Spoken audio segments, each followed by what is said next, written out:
गौ और ब्राह्मण का अपमान कर दो, वही उसकी हत्या है बस।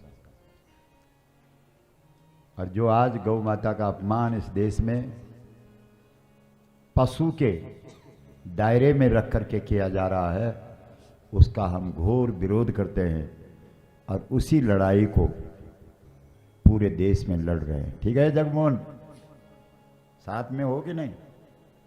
पूरा ये बोलो, गलत लड़ाई है कि सही है? अरे दिल पर हाथ रख एकदम बोला, सही कि गलत? ये लड़ाई लड़ रहे हैं हम। बोलो, गुरुजी कोई गलत काम करी क्या? तुम क्या जानता है? गुरुजी आंखें बंद करी थे, घंटोलू बजाओ ना, या कहो न तक हो।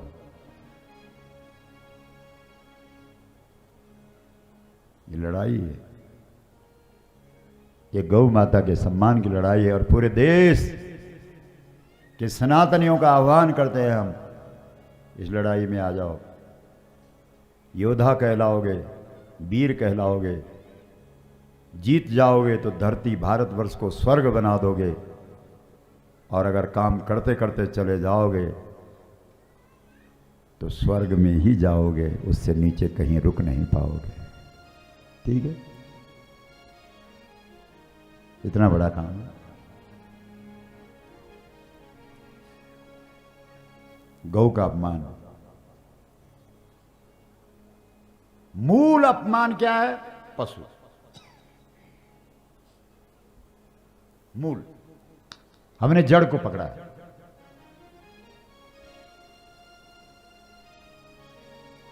अब जो राजा ने समझ लिया कि पशु है, तो प्रजा क्यों नहीं समझेगी कि पशु है?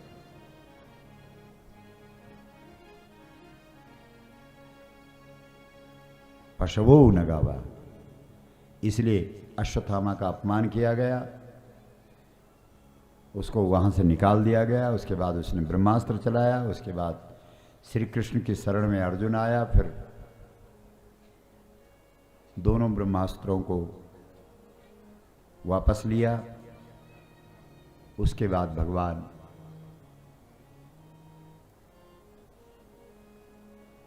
श्री कृष्ण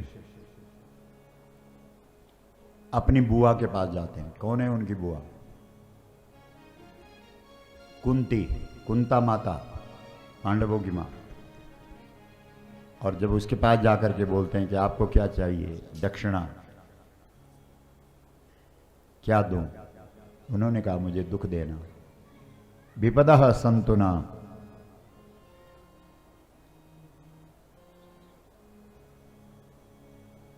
सस्वत तत्र तत्र जगद गुरु, भवतो दर्शनम यच्छात अपुनर्भव दर्शन। मुझे विपदा चाहिए। विपदा का क्या करोगी? बोला विपदा में आपकी याद बनी रहे। समझे? बुआ हो तो ऐसी हो जैसे कृष्ण की, जो कहती है कि ज्यादा सुख सुविधा मत दे देना, क्योंकि सुख सुविधा में तुमको भूल जाता है व्यक्ति। जब दुख रहता है तो तुम याद रहते हो, इसलिए दुख दीजिए। कमाल की बुआ है। उसके बाद जब भगवान श्री कृष्ण ने परीक्षित की रक्षा की है, इसीलिए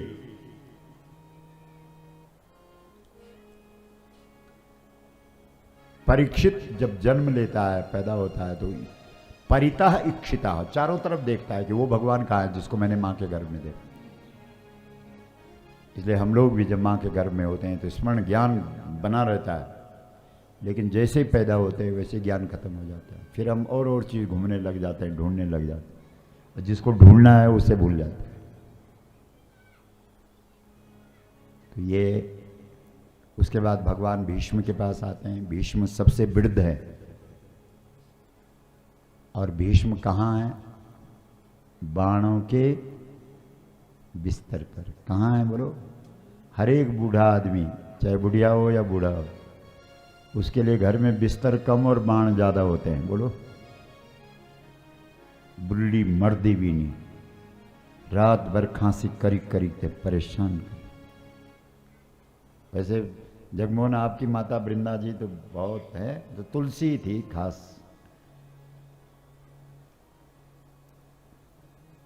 समझ रहे हो?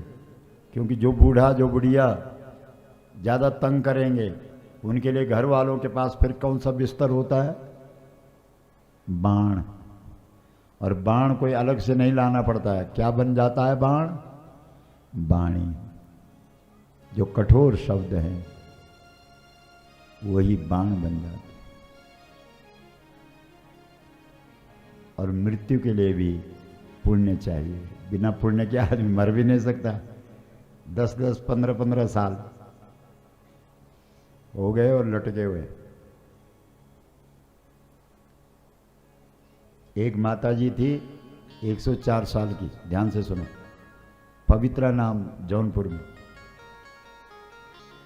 जब 11 अप्रैल को वोट पड़ रहा था तो उसको गांव के लोग उठा के लाए जहां वोटिंग होनी थी, मशीन के पास। वो मूर्छा में थी, 104 साल की थी, 4 साल से मूर्छा में थी।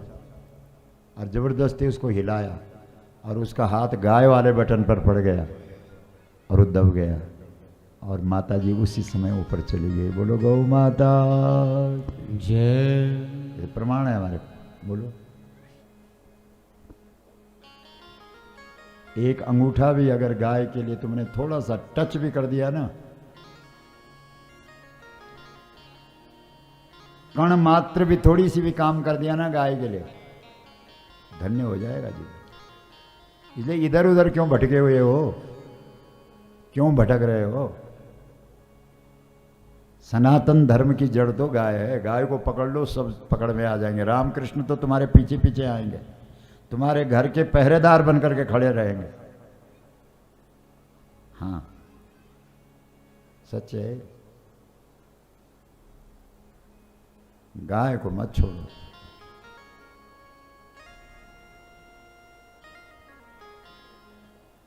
भीष्म के सामने भी भगवान आखिर में गए। भीष्म प्रतीक्षा कर रहे थे, श्री कृष्ण गए। भीष्म ने कहा, कृष्ण आ गए हो? कहा, हाँ दादा। और वैसे भी आखिर में कोई प्राण निकल रहा हो उसके पास जाओ तो अच्छा ये है कि गाय लेके जाओ। क्यों? और उसके हाथ से क्या दान कराओ? आपने कराया था माता जी के हाथ से? आखिर में गाय दान कराया था? जगमोहन कराया था। अच्छी संतानें वो होती हैं, अच्छे पुत्र पुत्री, नाती नातिन, जो कुछ भी है रिश्ते नाते, जो अंतिम समय में अपने दादा दादी माता पिता जो भी शरीर छोड़ रहे हैं उनके हाथ से क्या दान करवा दे? बोलो। नो दान। इसलिए अब आने वाली पीढ़ी तो कराएगी नहीं, इसलिए अपने आप ही पहले ही गाय की पूंछ पकड़ लो। बोलो गौ माता की हर हर। और गाय की पूंछ पकड़ने का अभियान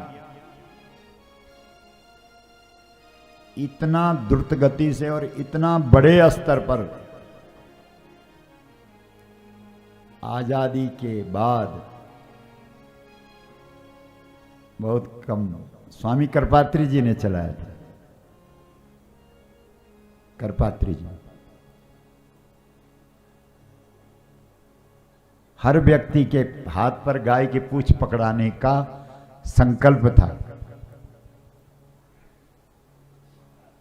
मृत्यु से पहले हम किसकी पूंछ पकड़ लें? बोलो, गाय। और भीष्म के हाथ पर श्री कृष्ण ने अंतिम समय में किसकी पूंछ पकड़ा दी? बोलो, गाय जी। लेकिन वक्ता लोग इस ढंग से नहीं बोलते। हमारी व्यासपीठ इस सत्य को उजागर करती है। इस सत्य, भाई कृष्ण का आखिर में आना क्या मतलब क्या है?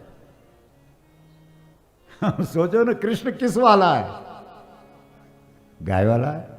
तो गाय वाला आखिर में किसी के पास आ रहा है तो क्या पकड़ाने के लिए आ रहा है? गाय पकड़ाने के लिए। समझ रहे हो बात?